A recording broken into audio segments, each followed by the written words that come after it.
इस वीडियो में मैं आपको बताऊंगा कुछ important things about C language. और पिछली वीडियो में हमने बात किया है इंट्रोडक्शन टू सी लैंग्वेज। तो चलिए आज का वीडियो शुरू करते हैं। देखिए यहाँ पे पहला दिया है कि .c is the file extension of C. File extension of C कहने का मतलब सी लैंग्वेज का जो .c होता है उसको फाइल एक्सटेंशन बोला जाता है। जब हम किसी प्रोग्राम को लिख लेते हैं, लिखने के बाद जब उसको अपने फाइल में सेव करते हैं, तो फाइल में जब सेव करते हैं तो वहाँ पे फाइल का नाम देने के बाद फाइल का नाम देने के बाद यहाँ पे .c लगाते हैं।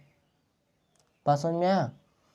फाइल का नाम देने के बाद वहाँ पे .c एक एक्सटेंशन जोड़ते हैं उसके साथ, जिससे ये पता चलता है कि ये फाइल सी लैंग्वेज में लिखा गया है। और दूसरा पॉइंट है कि C is case sensitive language. C is case sensitive होने का मतलब कि जो सी लैंग्वेज होता है वो केस सेंसिटिव होता है। केस सेंसिटिव का मतलब होता है कि अगर कैपिटल ए मैं लिख रहा हूँ तो इसका वैल्यू अलग होगा और स्मॉल ए का वैल्यू अलग होगा। यानी कि ये अलग हो सकता है और ये अलग हो सकता है।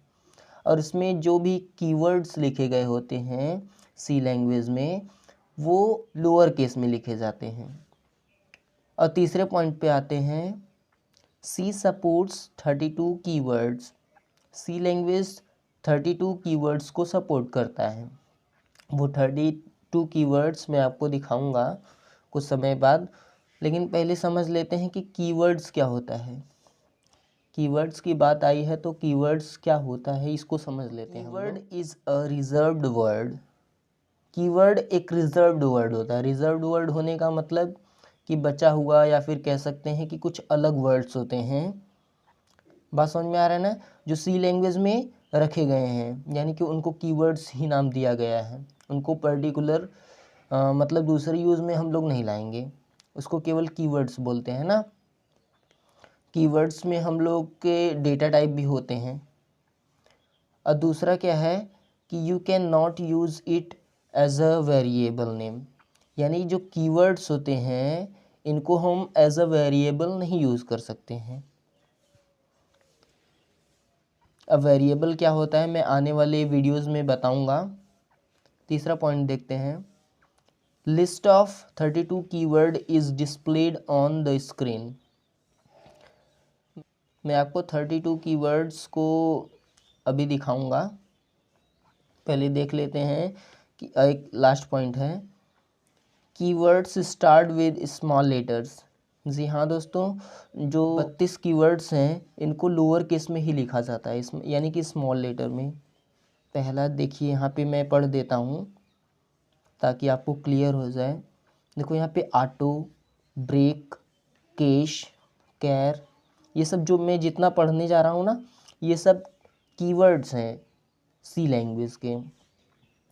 Const, continue, default, do, double, else, enum, extern, float, for, go to, if, int, long, register, return, short, signed, size of, static, structure, switch, type, define, union, unsigned, void, volatile, voile.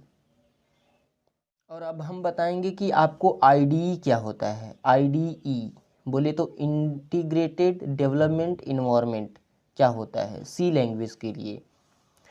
ये integrated development environment क्या होता है देखते हैं। IDE stands for integrated development environment, इसका full form होता है IDE का।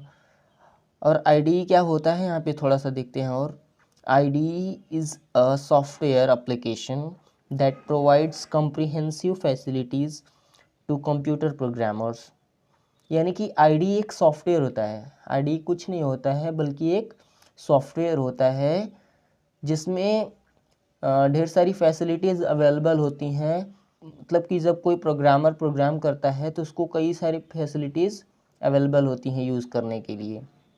जैसे कि हम गूगल पे कुछ लिखने जाते हैं, कुछ सर्च करना चाहते हैं, तो वो गूगल क्या करता है, हमें कुछ सजेस्ट करता है कीवर्ड्स। उसी प्रकार से आईडीई एक सॉफ्टवेयर होता है जिसमें हम प्रोग्रामर्स जब प्रोग्राम करते हैं तो उसमें सजेस्ट करने लगता है कुछ चीज़ें, तो उसी को आईडीई बोला जाता है। IDE normally consists of following. पहला है सोर्स कोड एडिटर, यानी कि जिस पे हम कोड को लिखते हैं उसे सोर्स कोड एडिटर बोलते हैं, यानी कि वो आईडीई में रहता है। और दूसरा चीज़ है डीबगर। डीबगर के मतलब है कि जब हम कोड लिख लेते हैं और कोड को डीबग करते हैं तो वहाँ पे कुछ एरर आता है तो डीबगर हमें बताता है। अगर उसको सही कर लेते हैं फिर आ जाता है कंपाइलर। कंपाइलर कोड को रन कराता है और कंपाइल कराता है और हाई लेवल लैंग्वेज को मशीन लेवल लैंग्वेज में कन्वर्ट करता है, कंपाइलर का काम होता है। जैसे कुछ कंपाइलर्स यानी कि आईडीई बोल दिए गए हैं एग्जांपल्स में, जैसे टर्बो C++, देव C++, VS code, atom, Sublime text, NetBeans, code blocks etcetera. अगर आपको ये मेरा वीडियो अच्छा लगा हो तो वीडियो को लाइक कर दीजिए और चैनल को सब्सक्राइब कर दीजिए, और भी वीडियोस को पाने के लिए नोटिफिकेशन को ऑन कर लीजिए। Thank you so much.